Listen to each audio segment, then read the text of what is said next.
Bem, pessoal, chegamos ao nosso bloco 2 e a partir de agora nós vamos nos debruçar sobre a primeira das nossas 4 questões discursivas. Eu peço a você que tenha total atenção, máximo carinho com cada detalhe do que você vai ler e do que eu vou comentar. Nesse quesito, nós vamos harmonizar 2 assuntos que são cardeais no direito constitucional e que estão entre os que mais caíram e que mais caem nas provas de direito constitucional. Essa primeira questão já é uma questão pesada que eu trouxe para nós, para que a gente possa analisar, de um lado, algumas regras constitucionais atinentes ao processo legislativo e, de outro lado, algumas regras sobre o controle de constitucionalidade. 2 institutos baluartes do direito constitucional: processo legislativo e o controle de constitucionalidade. Vamos, portanto, para a análise dessa primeira questão. Está na tela. Questão discursiva 1. Considere a situação hipotética em que Maria, deputada federal, sob o argumento de que o país atravessa um grave momento em relação à segurança pública, apresentou um polêmico projeto de lei na Câmara dos Deputados, propondo a criação de 2 novos ministérios dentro da administração direta da União, para ficarem atrelados ao Ministério da Justiça. O projeto previa também algumas alterações para o efetivo das Forças Armadas e ainda modificações substanciais no Estatuto Nacional da Magistratura, especialmente no que tange às garantias e remunerações de magistrados que exercem a jurisdição em varas criminais. O projeto de lei foi aprovado pela maioria simples dos parlamentares em ambas as casas do Congresso e está aguardando sanção ou veto presidencial. Diante dessa narrativa, indaga-se. Bom, vamos reler para que possamos ter uma interpretação adequada.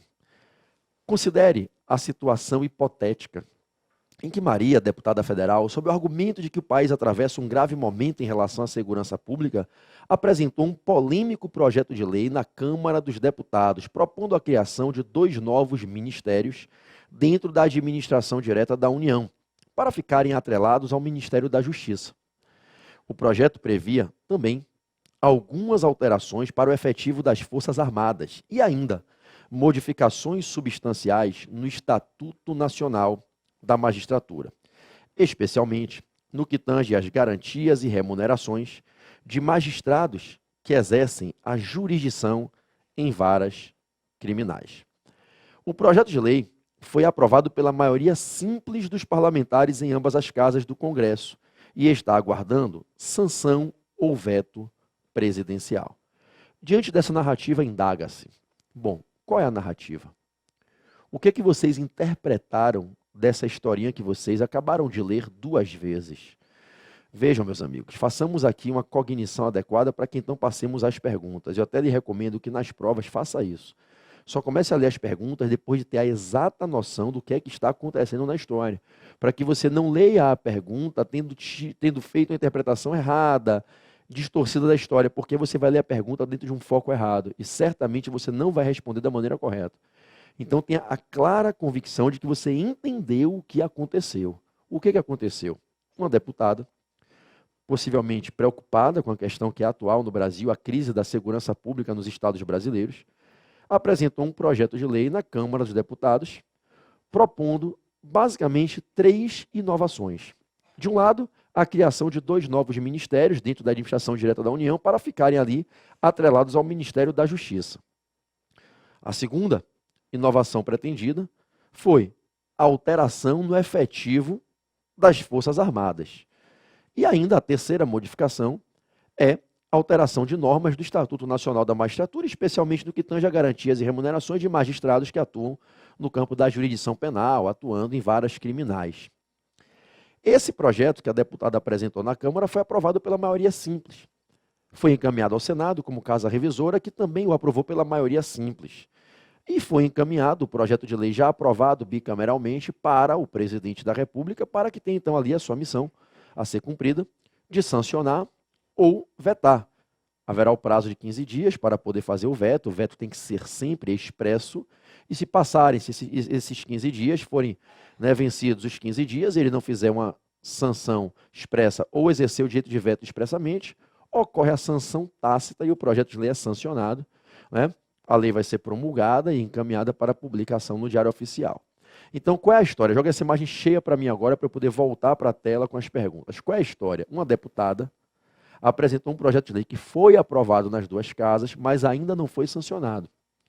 Esse projeto de lei ainda não virou lei. A gente sabe que a lei só nasce a partir da promulgação que se dá após a sanção. A sanção pode ser expressa em até 15 dias ou, não havendo veto nesses 15 dias, ocorre a sanção tácita. Mas não basta sancionar para que tenhamos lei. Da sanção eu preciso ainda da promulgação. Aí sim nasce a lei. Bom, então essa deputada encaminhou um projeto de lei que já foi aprovado. Então, na fase deliberativa, dentro do parlamento, cada uma das casas, a Câmara como casa inicial, o Senado como revisora, ambas as casas aprovaram com quórum de maioria simples, e aí provavelmente a gente teria aí uma possível lei ordinária surgindo caso ocorra a sanção presidencial e a consequente promulgação. E o que é que ela apresentou nesse projeto de lei que já foi aprovado nas duas casas por maioria relativa, maioria simples? Modificação do efetivo das Forças Armadas, criação de 2 novos ministérios dentro da administração direta da União, colocados ao lado do Ministério da Justiça, e ainda alteração nas normas do Estatuto Nacional da Magistratura, especialmente no que tange a garantias e remunerações de alguns magistrados, aqueles que atuam no campo da jurisdição penal, atuando em varas criminais. Tudo bem? Bom, essa é a história que nos foi contada. Será que existem vícios nisso aí? Será que, diante dessa narrativa, a gente consegue perceber algumas inconstitucionalidades? Vamos às perguntas. Volte com a imagem na tela, por favor. Passo a 4 perguntas, né? Fiz uma questão aí de alto nível, né? Diferente do que acontece nas provas do exame de ordem, que em regra são 2 perguntas, eu trouxe 4 para apertar bastante vocês. A pergunta da letra A é a seguinte: há algum vício no projeto de lei apresentado pela deputada? Fundamente sua resposta. Há algum vício no projeto de lei apresentado pela deputada? Fundamente sua resposta. B. Qual o procedimento necessário para promover alterações no Estatuto da Magistratura? Qual o procedimento necessário para promover alterações no Estatuto da Magistratura? Fundamente sua resposta. C. Havendo sanção presidencial e promulgação da lei, a mesma seria válida, sanando-se os eventuais vícios? Havendo sanção presidencial e promulgação da lei, a mesma seria válida, sanando-se os eventuais vícios? D. Caso sancionado e promulgado o projeto, convertendo-se em lei ordinária, qual seria a ferramenta adequada para requerer ao STF sua invalidação e sua retirada do mundo jurídico, com decisão de efeitos vinculantes e erga omnes? Justifique sua resposta. Caso sancionado e promulgado o projeto, convertendo-se em lei ordinária, qual seria a ferramenta adequada para requerer ao STF sua invalidação e sua retirada do mundo jurídico, com decisão de efeitos vinculantes e erga omnes? Justifique sua resposta. Bom, vamos começar com a letra A. Há algum vício no projeto de lei apresentado pela deputada? Joga essa imagem cheia em mim. Meus amados, há sim. Há alguns vícios no projeto de lei apresentado por ela. O primeiro grande vício que salta aos olhos é que a deputada apresentou o projeto de lei em matérias que são trabalhadas na iniciativa privativa do presidente da República. Ela também comete o vício de tentar, num projeto de lei de sua autoria, modificar o Estatuto da Magistratura, o que, a priori, deve ser entendido como de competência privativa do STF. Nós temos 2 vícios que são muito parecidos no projeto de lei apresentado pela deputada. Primeiramente, ela invade matéria que, para ser normatizada, depende de projeto de lei apresentado pelo presidente da República. Em idêntico problema, ela atuou apresentando projeto de lei para normatizar matéria que depende de um projeto de lei apresentado pelo STF. As três propostas normativas veiculadas por ela, as três propostas de normatização que ela trouxe, até poderiam ser boas, mas não seria ela a legitimada a apresentar essas propostas. Os dois vícios que nós temos, ela invadiu matéria de competência privativa do presidente, ela invadiu matéria de competência privativa do STF, podem ser unidos numa grande e única ideia.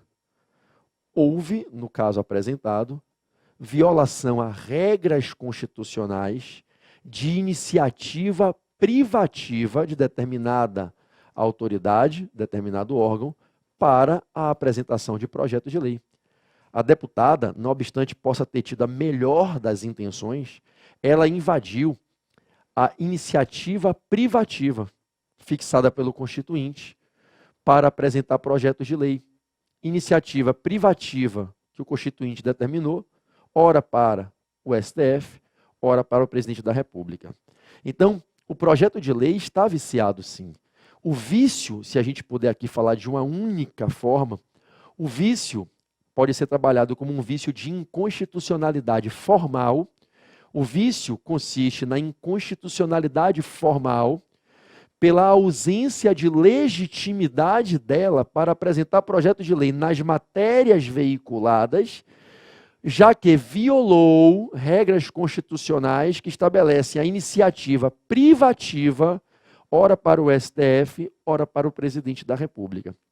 Para que todos vocês possam abrir a mente quanto à resposta, a Constituição define que compete ao STF a iniciativa para que se possa fazer a lei que elabora o chamado Estatuto Nacional da Magistratura. O Estatuto Nacional da Magistratura, que é a lei orgânica da magistratura, que inclusive deve ser uma lei complementar, aprovada com maioria absoluta.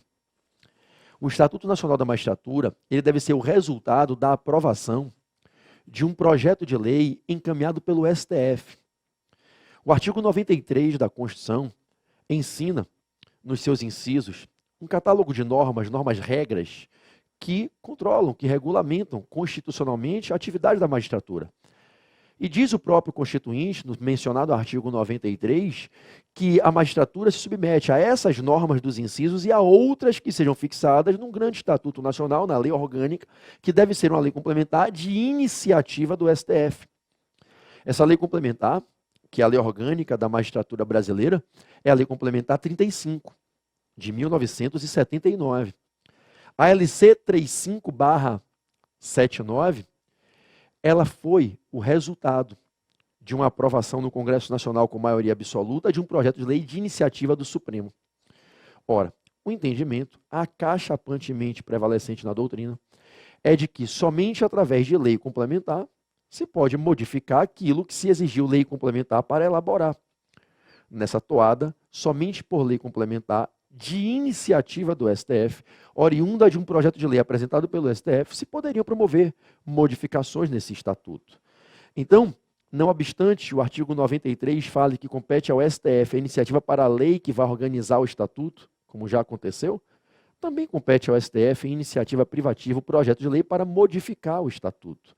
Então, Maria, ao apresentar um projeto de lei, veiculando ali possíveis normas, caso aprovada a lei, sim, eu passo até a norma. Por enquanto é uma proposta que alteram o Estatuto da Magistratura, e no exemplo citado para modificar regras sobre remunerações e garantias de alguns magistrados, quando a Maria apresenta esse projeto de lei, ela viola a regra do artigo 93 da Constituição.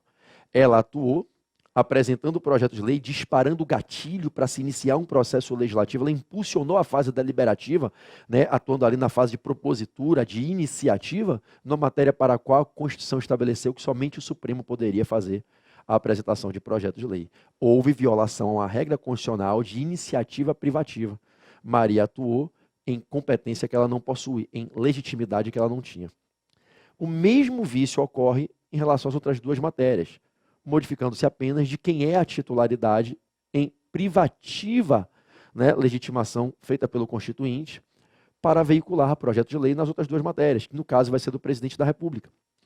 O artigo 61, parágrafo 1º da Constituição, nos seus dois incisos, o artigo 61, no parágrafo 1º, estabelece que é de iniciativa privativa do presidente, é de competência privativa do presidente, a iniciativa para projetos de lei nas seguintes matérias. Vem o inciso 1 e vem o inciso 2. O inciso 1, cuidando do tema da fixação e da modificação do efetivo das Forças Armadas, né? O corpo efetivo de agentes que atuam ali nas corporações da Marinha, do Exército, da Aeronáutica. E o inciso 2, com as suas alíneas, elencando uma série de matérias que somente o presidente da República pode apresentar projetos de lei para tal. Por exemplo, a criação dos ministérios, a criação dos órgãos públicos como um todo, eu me atreveria a dizer, indo além da interpretação extensiva e não apenas dos ministérios. Né? Então, resultado, um projeto de lei encaminhável ao Congresso Nacional para propor a criação de novos órgãos na administração direta federal, um projeto de lei propondo a criação de mais 2 ministérios, independente de quais sejam, atrelados ao Ministério da Justiça ou a quaisquer outros, ou não atrelados a nenhum outro. Um projeto de lei para propor uma alteração no quadro estrutural de órgãos da administração pública direta da União, só pode ser encaminhado pelo presidente da República. Então, do mesmo modo, somente o presidente pode encaminhar projeto de lei propondo, não é, a alteração do efetivo das Forças Armadas. Infelizmente, a nobre deputada se equivocou, exercendo uma atividade que a Constituição não permite que ela exerça, apresentar projeto de lei nessas matérias. E aí, olhem, para que vocês abram a mente com o carinho que eu peço que seja enorme com o que eu vou falar agora. Um deputado pode apresentar projetos de lei? Óbvio, é um dos ofícios do parlamentar. É claro que o deputado tem legitimidade para apresentar projetos de lei. Essa legitimidade é assegurada no caput do artigo 61 da Constituição. A chamada legitimação interna envolve essa titularidade que deputados, senadores, comissões possuem do direito de apresentarem projeto de lei, mas não em qualquer matéria. Os deputados são legitimados, sim, a iniciarem a caminhada que pode culminar com a aprovação de uma lei federal. Assim como os senadores, os deputados são legitimados à apresentação de projeto de lei. Eles formam aquele bloco dos chamados legitimados internos, deputados, senadores e comissões. Não obstante, tenham legitimidade para a propositura de projetos de lei e não poderão exercer essa missão se o assunto ventilado for um daqueles que o Constituinte chamou num cantinho, fez uma reserva e disse aqui, só quem pode é fulano. E se só quem pode é fulano, e esse fulano não é um deputado, só o fulano, que não é o deputado, é que pode. Quando o Constituinte pega determinado assunto e diz aqui só o presidente, aqui só o STF, aqui só o Senado, aqui só a Câmara, somente esse é que pode. Os demais legitimados à apresentação de projeto de lei não podem apresentá-los nesses assuntos. Quando alguém propõe um projeto de lei em um assunto para o qual se estabeleceu reserva de iniciativa, iniciativa privativa para outrem, esse alguém está pecando por desrespeitar a regra constitucional. E aí nós temos uma inconstitucionalidade formal por ausência de legitimidade para a propositura de projeto de lei naquele específico tema, violando-se a reserva de iniciativa privativa de outra autoridade. Então, esse é o vício, esses são os vícios do projeto de lei da nossa deputada. Joga a imagem de novo na tela, tá? Joga a imagem de novo na tela. Eu vou reler a pergunta para que a gente possa construir uma resposta bem arquitetada. Tudo bem? Vamos lá. Há algum vício no projeto de lei apresentado pela deputada? Fundamente a sua resposta. Me bote pequenininho ali embaixo. Você vai responder assim, ó. Sim, há vício de inconstitucionalidade formal. Sim, há vício de inconstitucionalidade formal no projeto de lei apresentado pela deputada. Essa é a resposta. Agora a gente tem que fundamentar por que há o vício de inconstitucionalidade formal. Mas aprende, pelo amor de Deus, começa respondendo exatamente o que foi perguntado. A pergunta é, há algum vício no projeto de lei apresentado pela deputada? Sim. Responda o que foi perguntado, não dê volta, não responda o que não foi perguntado, responda o que foi perguntado, meu irmão. Não canse o corretor, o examinador, fazendo ele ler o que ele não perguntou, porque a chance é zero de ele lhe pontuar numa resposta que não foi o que ele perguntou. Ele faz uma pergunta, ele vai pontuar a resposta da pergunta. Qual é a pergunta? Há algum vício de lei?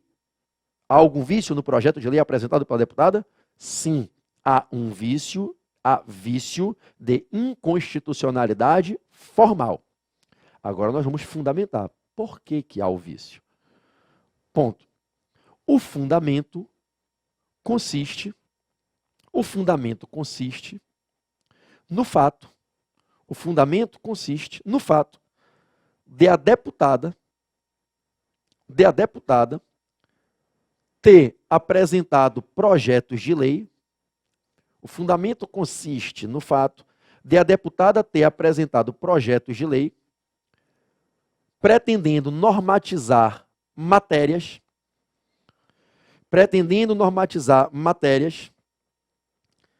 que ela não tem legitimidade para propor as normas jurídicas. Ponto. Houve violação às regras constitucionais.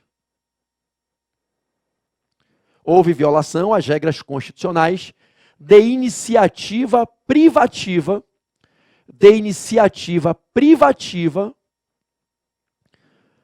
para a apresentação de projetos de lei.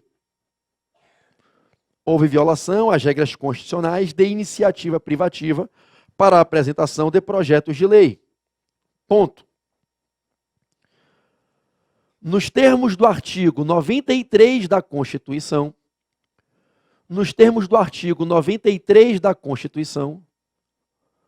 somente o STF poderia apresentar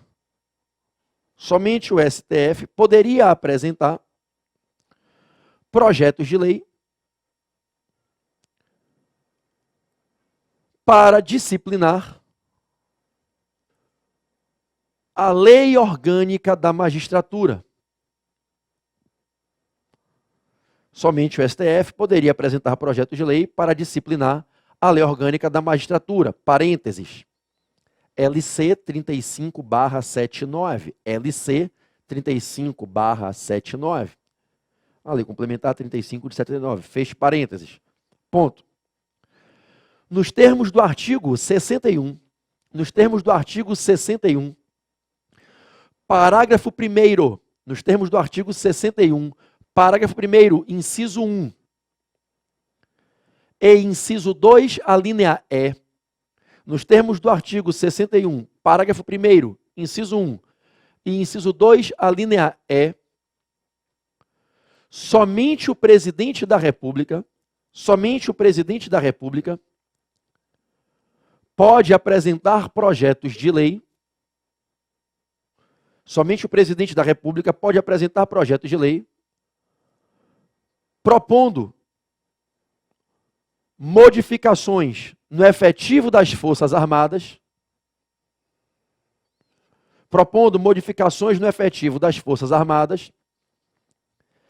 bem como a criação de ministérios,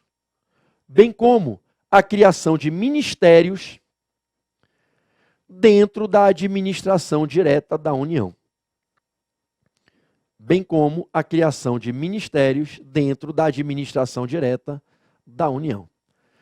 Tudo bem, meus amados?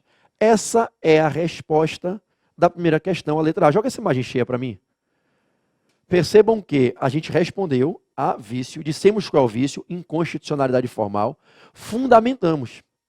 Falamos que ela atuou em matéria para a qual ela não tem legitimidade, falamos que houve violação às regras constitucionais de reserva de iniciativa privativa, mostramos quais são os artigos da Constituição, o parâmetro do controle que foram violados, mostramos quem teria legitimidade para cada uma das matérias que ela tentou disciplinar no projeto de lei de sua autoria. O STF no Estatuto da Magistratura, o presidente no efetivo das Forças Armadas e na criação de ministérios. E demos os respectivos dispositivos constitucionais. Tudo bem? Vamos à pergunta da letra B. Vamos lá, voltando para a tela.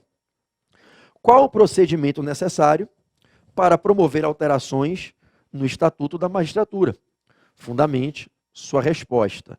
Qual o procedimento necessário para promover alterações no Estatuto da Magistratura? Fundamente sua resposta. Joga para mim. Vocês sabem qual é a resposta? A resposta é simples. É necessária a apresentação de um projeto de lei pelo STF. O projeto de lei deve ser aprovado em ambas as casas do Congresso Nacional pela maioria absoluta de seus membros. Deve ocorrer sanção presidencial, promulgação da lei, publicação e entrada em vigência. Esse é o procedimento, as fases do processo legislativo. Propositura, iniciando o caminho que pode culminar na aprovação de uma lei. Deliberação, as duas casas, sistema bicameral no Poder Legislativo da União, casa inicial, casa revisora. Né? Aprovação, sanção, promulgação, publicação e vigência. E olhem com carinho alguns detalhes que certamente poderiam ser passíveis de pontuação. Para modificar o Estatuto Nacional da Magistratura, a lei orgânica da magistratura, uma das leis mais importantes do Brasil, a proposta tem que vir do STF, acabamos de ver na própria letra A, iniciativa privativa do Supremo. E aí prestem atenção, obrigatoriamente, esse projeto de lei tem que ter inicialidade na Câmara. Projetos de lei de iniciativa do STF, dos tribunais superiores, do presidente, de iniciativa popular, tem que começar na Câmara.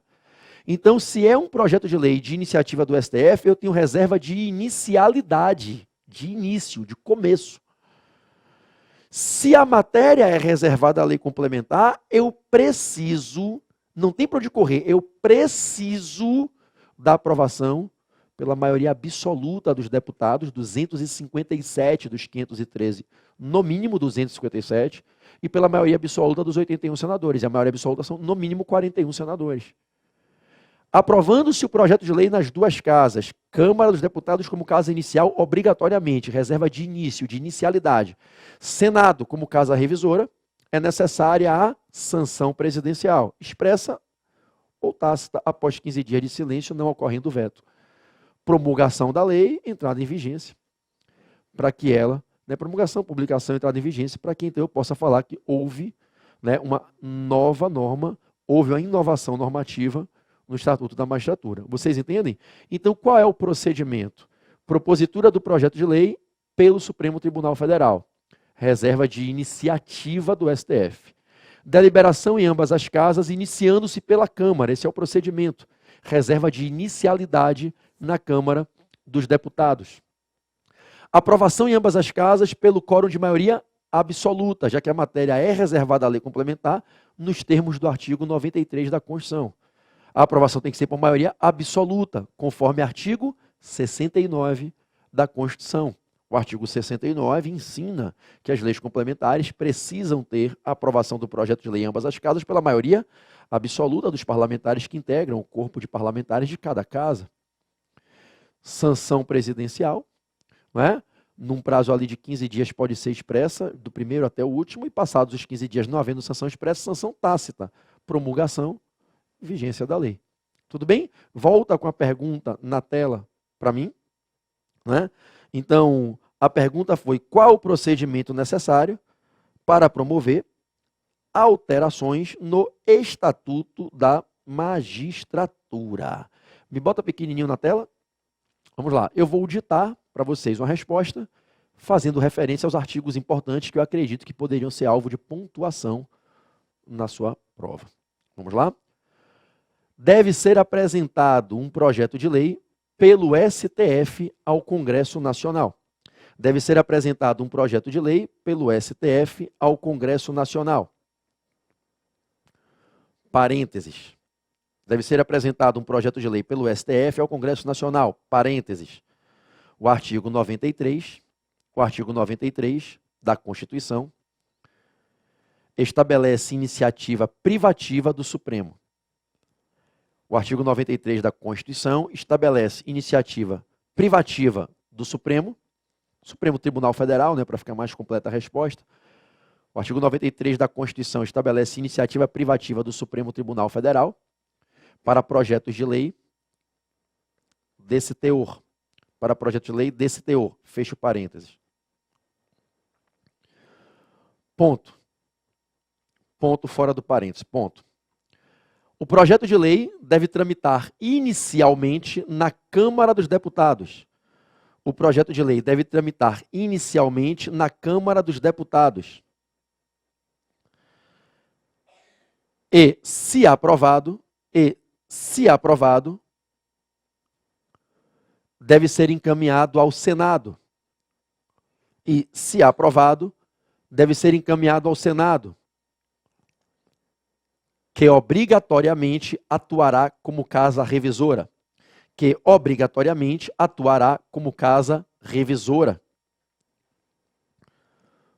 Parênteses. O artigo 64 da Constituição,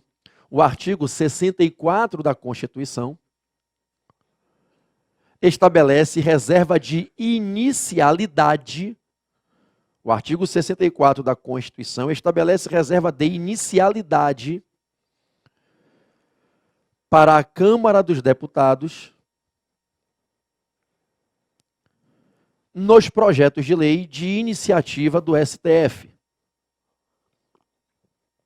O artigo 64 da Constituição estabelece reserva de inicialidade para os projetos na Câmara dos Deputados para os projetos de lei de iniciativa do STF.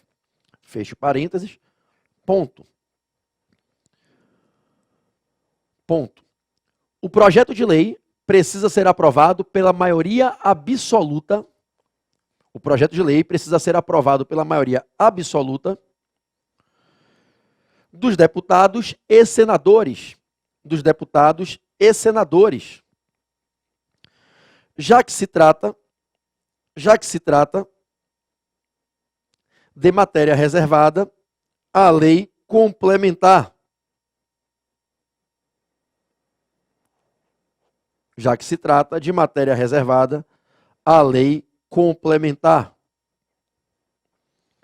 Parênteses. Artigo 69, combinado com 93 da Constituição. Artigo 69, combinado com 93 da Constituição. Feche parênteses, ponto. Se aprovado no Senado, o projeto de lei deve ser encaminhado ao presidente da República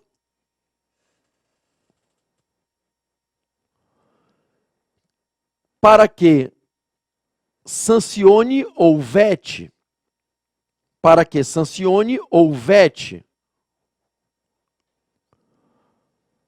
vírgula, nos termos do artigo 66 da Constituição.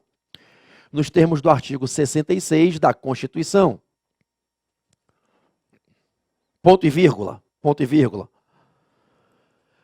Caso ocorra a sanção,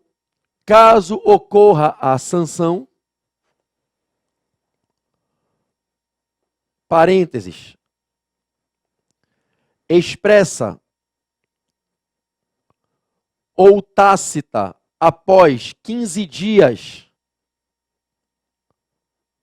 sem que ocorra veto, expressa ou tácita em 15 dias, após 15 dias, sem que ocorra veto, tracinho, dentro do parênteses, tracinho, artigo 66, parágrafo 3º da Constituição, tracinho, hífen, artigo 66, parágrafo 3º da Constituição, fecha o parênteses.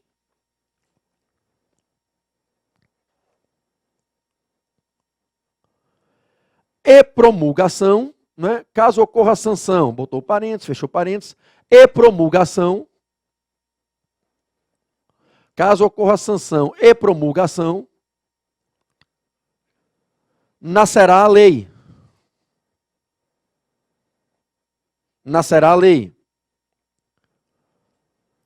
que deve ser encaminhada para publicação no Diário Oficial da União, que deve ser encaminhada para publicação no Diário Oficial da União,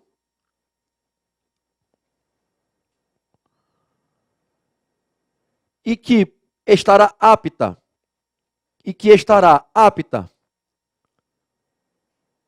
à aplicabilidade,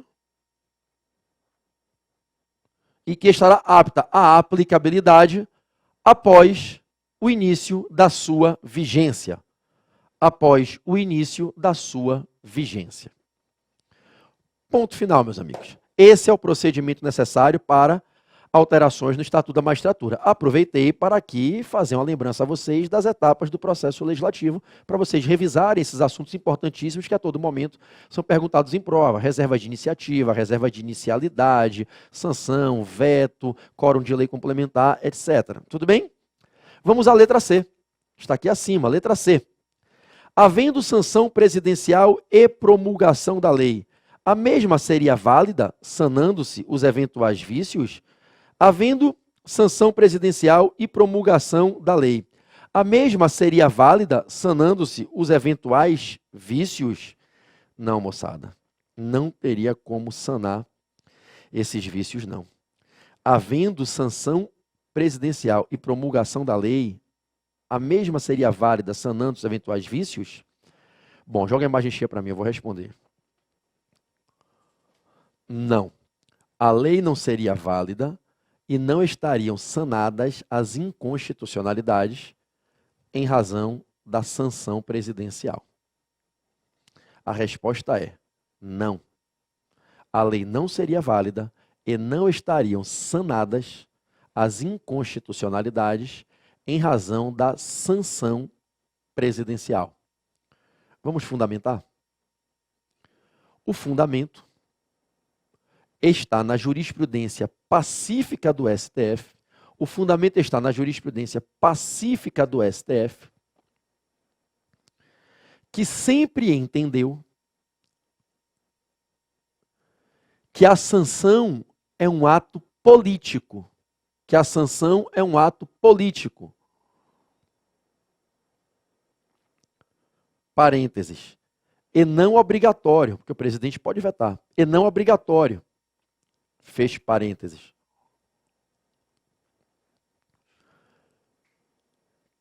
Que não tem o poder,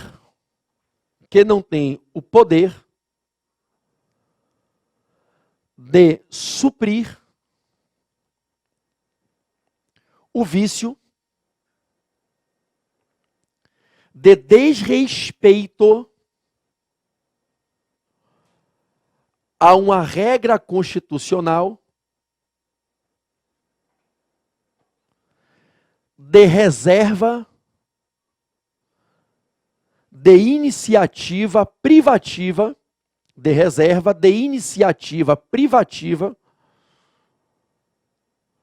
para projetos de lei.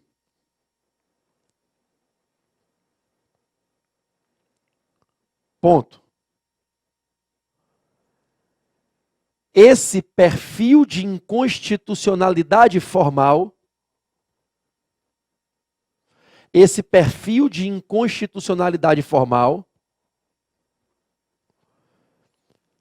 conhecida no STF,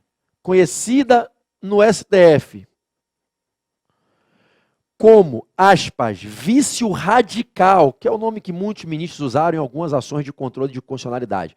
Conhecida como, aspas, vício radical, feche aspas. E insuperável. Vício radical e insuperável. Na construção das leis. Vício radical e insuperável na construção das leis. Se caracteriza como vício jurídico.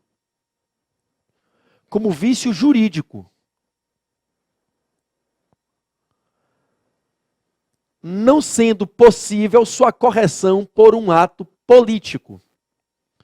não sendo possível sua correção por um ato político. Ponto. Para encerrar. É irrelevante se a iniciativa privativa violada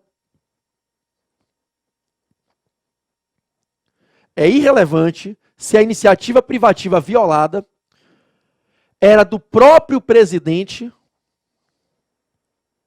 vírgula, do STF ou de qualquer outro legitimado.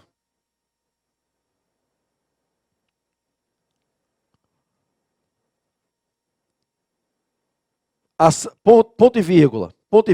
A sanção presidencial não remedia o dano. Ponto final. Não remedia o dano. Meus amigos, é simples. Olhem que coisa interessante. Quando a Constituição diz que determinados feitos só podem ser normatizados através de leis que sejam construídas em razão de uma proposta apresentada por determinada autoridade, nós temos aqui uma regra jurídica. E da mais alta envergadura, uma regra jurídica de natureza constitucional, em que o Constituinte entendeu que o início desse debate, na fase deliberativa no parlamento, só se pode dar se a proposta vier daquela autoridade. Quando o STF recebe do Constituinte a missão de ser o único legitimado a um projeto de lei para o Estatuto da Magistratura, o presidente não tem o direito de, porque o parlamento aprovou o projeto, sancionar e, sancionando, consertar. Eu teria uma lei que não teve o seu início construtivo sendo proposto por aquele que seria o único autorizado pela Constituição a propor. Observe que quando eu tenho esse vício de invasão de iniciativa privativa de uma autoridade que não é o presidente, é fácil perceber, sem maiores debates, que o presidente não pode consertar o vício. Só o STF poderia iniciar essa marcha. Então, é mais fácil perceber, nesse exemplo, que o presidente não poderia consertar, convalidar o problema. A lei não vai ficar boa porque o presidente quis, porque eu teria o presidente concordando com o legislativo para que uma lei pudesse surgir no Brasil, sendo que ela é fruto de um projeto que não foi encaminhado pelo STF, que é o único autorizado pelo Constituinte. Então, quanto a essa situação em que o legitimado com iniciativa privativa teve sua legitimação violada por um parlamentar que apresentou um projeto de lei, que o presidente está sancionando essa lei, e esse legitimado não era o próprio presidente, era no caso o STF, menor problema. Ninguém discute que não se poderia consertar o vício. Ok, o ato político do presidente de escolher sancionar, concordando com o parlamento, não curaria o desrespeito à regra jurídica constitucional de que só o STF poderia.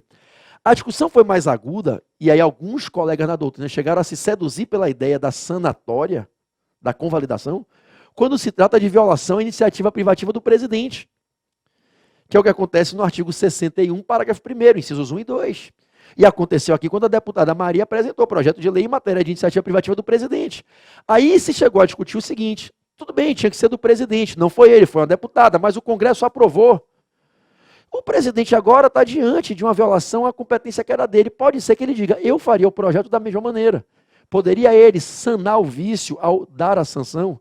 E aí existiam algumas correntes na doutrina, aqueles que entenderam que não caberia em hipótese alguma, que é a tese que prevaleceu no Supremo, aqueles que entendiam que caberia se fosse sanção expressa, e aqueles que diziam que caberia se fosse sanção expressa ou tácita. Dentre os colegas que chegaram a defender que se o presidente sancionasse o projeto de lei, que é em matéria de sua iniciativa privativa e que foi proposto por outro legitimado, que não ele, por outro, né, um deputado, um senador, que não ele. E dentre os que concordavam que ele sanaria o vício porque ele estaria concordando com o projeto, é como se ele estivesse dizendo, propuseram exatamente como eu proporia. Havia uma subdivisão de duas correntes. Aqueles que diziam, olha, o presidente até pode sanar desde que ele dê uma sanção expressa. Se a sanção for tácita, porque em 15 dias ele não se manifestou, não convalida. Então tinham aqueles colegas na doutrina, antes do Supremo se manifestar pacificando isso, tinham aqueles colegas na doutrina que diziam que caberia a sanatória do projeto de lei, caberia a sanatória do vício, e a lei poderia ser tranquilamente considerada válida se o presidente sancionasse expressamente, mas não tacitamente, e haviam aqueles que diziam que tanto fazia se ele expressa ou tácita. Se ele sancionou, é porque ele está consertando o vício e dizendo, não tem problema que não fui eu que propus, eu estou sancionando porque eu concordo com o que está ali. Alguém só fez primeiro do que eu exatamente aquilo que eu faria. Não faz sentido eu ter que mandar um projeto de lei igual para que se vote de novo a mesma coisa e se aprove aquilo que vai ser igual ao que está aprovado. Ao sancionar, eu estou convalidando. Entenderam? Essa tese não prevaleceu. Você pode levar sem medo para a sua prova, como gabarito correto, que o presidente não sana, através da sanção, o vício de violação de uma regra constitucional de iniciativa privativa para apresentar o projeto, seja dele ou de outra autoridade, do Supremo ou de outro. Tudo bem? O que é que o Supremo entendeu? O Supremo entendeu o seguinte: quando a Constituição diz que só o presidente pode, se eu admitir que na sanção eu estou convalidando a lei e sanando o vício, eu estou permitindo que se viole uma regra constitucional. Então, para quê? Para que serve a iniciativa privativa do presidente? Não tem porquê. Essa regra perderia todo sentido. Qualquer autoridade lá do artigo 61 caput pode apresentar um projeto de lei usurpando a competência do presidente. O Congresso vai trabalhar, vai votar numa matéria que só poderia estar sendo alvo de deliberação se o presidente estivesse propondo. Aí depois o presidente pode ser pressionado, pode até concordar com o teor da norma que está sendo aprovada e sanciona. Então, se eu admitir que essa sanção presidencial convalida o vício, conserta o vício, convalidando e validando a lei supervenientemente, eu estou dizendo que não faz nenhum sentido existir uma regra constitucional que estabeleça iniciativa privativa para ele, porque essa regra não tem nenhuma importância. Qualquer um pode apresentar o projeto de lei, depois, se ele quiser convalidar, ele sana, sancionando. Então, para que botar iniciativa privativa dele? Qualquer um pode respeitar. E o Congresso, inclusive, poderia deliberar. Entenderam? Então o Supremo disse, não pode, isso aí esvaziaria a efetividade da norma constitucional. Então nós temos uma impossibilidade absoluta de sanar esse vício, de convalidar essa lei. Tudo bem? Volte para as perguntas lá comigo. Inclusive, viu, moçada, antes de eu responder a letra D, se vocês quiserem, tomem nota aí de 3 precedentes, né? Anotem aí a ADI 2192, lá do Espírito Santo, anotem aí, por favor, ADI, ação direta de inconstitucionalidade, né? Anotem aí a ADI, que foi um grande precedente que a gente teve, 2192, com medida cautelar do Espírito Santo. Também do Espírito Santo, a importantíssima ADI 2840, também do Espírito Santo. Nós temos a ADI de Rondônia, ADI 3930, na verdade, se eu não estiver equivocado, 39, ou é 3390 ou é 3930. Tenho quase certeza que é 3930, né?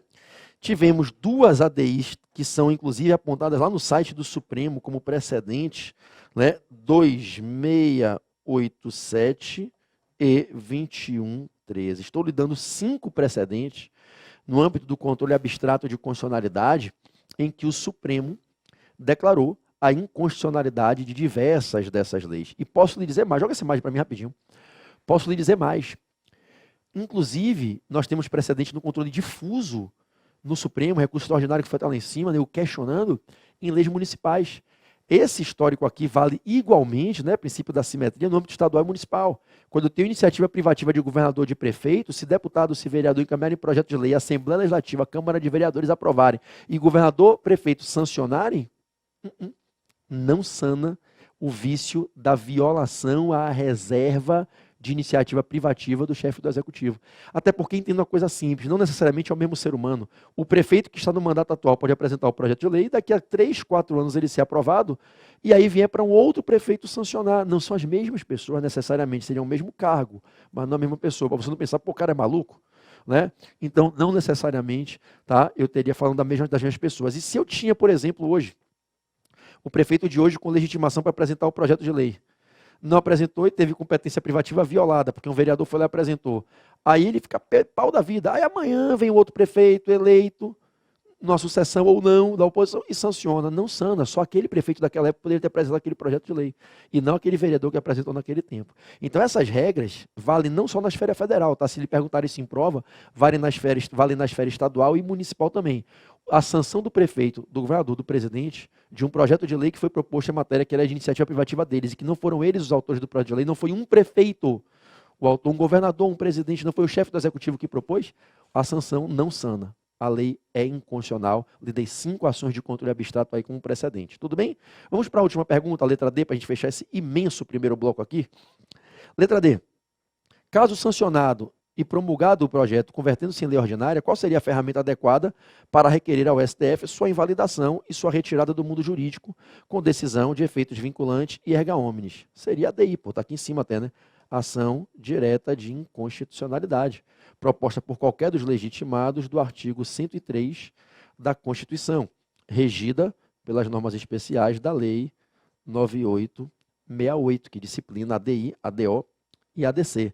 Então, caso sancionado e promulgado o projeto, convertendo-se em lei ordinária, qual seria a ferramenta adequada para requerer ao STF sua invalidação e sua retirada do mundo jurídico com decisão de efeitos vinculantes e erga omnes? Justifique sua resposta. Bom, vamos lá. Resposta.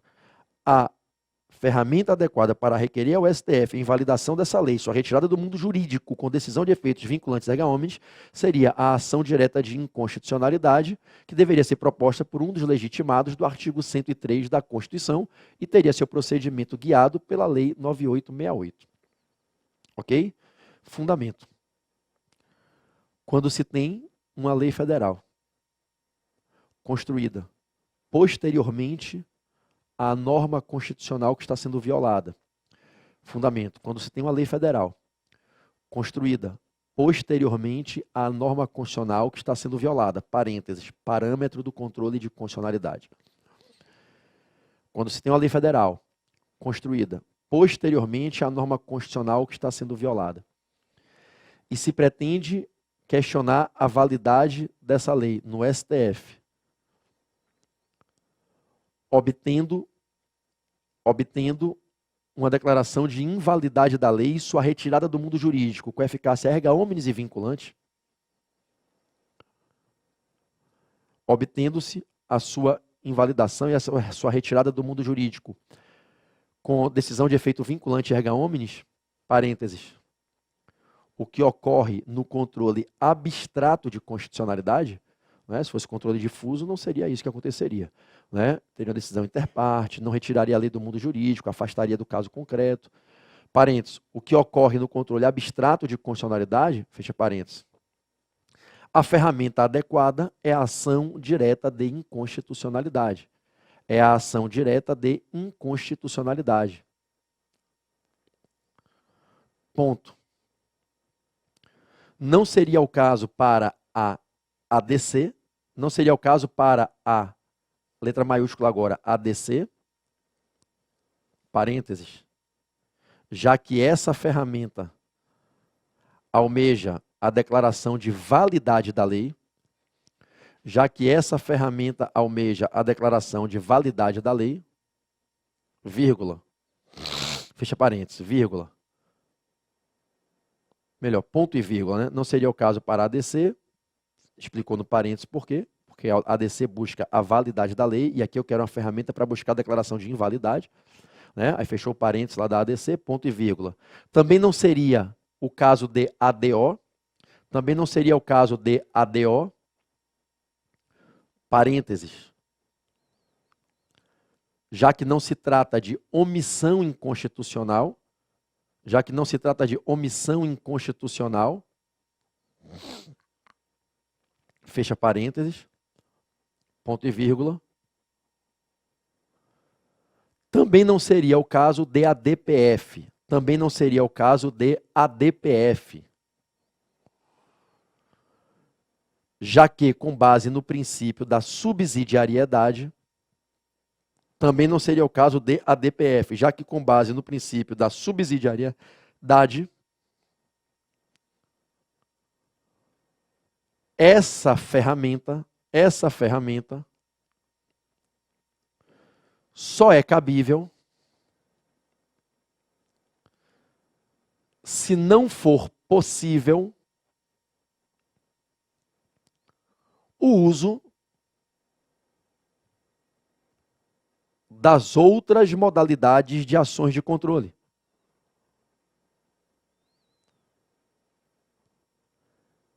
O uso das outras modalidades de ações de controle. E no caso concreto,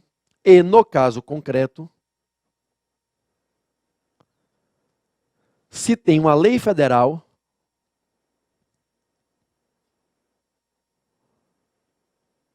aprovada posteriormente uma lei federal aprovada posteriormente ao parâmetro do controle,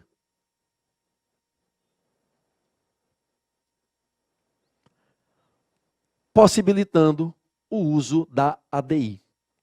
Possibilitando o uso da ADI. Né? Ou seja, a ADI ela vai caber em face de lei federal, ou lei estadual, ou lei do Distrito Federal em matéria estadual, que nasce o objeto, né, lei federal ou estadual, se fosse o caso, aqui é federal, o objeto do controle que nasce após a norma constitucional violada, que é o parâmetro. Se eu tenho lei que não é municipal, né, é estadual, é do DF em matéria estadual, ou é federal, que é posterior ao parâmetro, eu posso atacar pela via da ADI. Se eu posso atacar por ADI, eu não posso atacar por ADPF. Eu só uso a ADPF para atacar aquilo que é um objeto que não é atacável por ADI. E aqui o objeto é atacável por ADI. É uma lei federal que nasce ali após a publicação da Constituição de 88 e, evidentemente, está violando normas originárias da Constituição de 88. Tudo bem? Então, essa é a resposta da letra D.